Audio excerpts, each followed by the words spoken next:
Women in the US are paid 77 cents for every dollar paid to a man, and 35% of global labor income is earned by women, which clearly shows an inequality because women make up 47.7% of the global workforce, nearly 50%.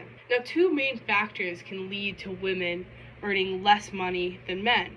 Two main factors can lead to women having less earnings and therefore less human capital than men. Well, first is that there is a lower labor force participation rate found in women, and fewer hours are worked in the labor market due to them not being able to find work and people having unspoken biases about them.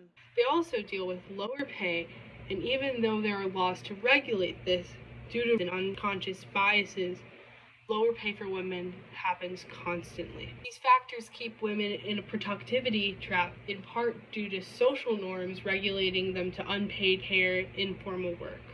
Now, this doesn't only affect women, it actually affects everyone because it limits the potential growth for GDP.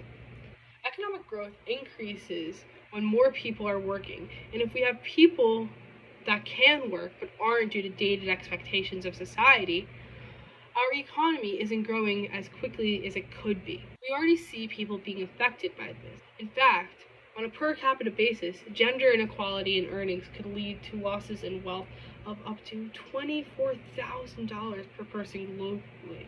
Now, these losses can differ between countries due to varying levels of economic development. Now, if we look at this graph here, we can see that if we actually put in some effort into creating higher gender equality, it can really help secure a higher GDP for the future. Now, if you look at the graph, the green line being where we are currently and the red line being where we could be with higher gender equality, with every year we increase GDP exponentially.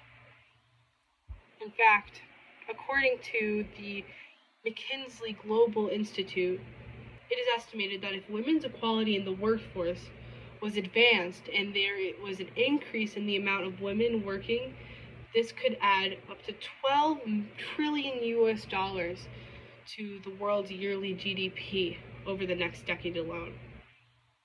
By investing in women and normalizing ploys to increase gender equality, such as removing negotiation, increasing wage transparency, and investing in early child care, GDP can reach higher potential growth, leading to a happier economy.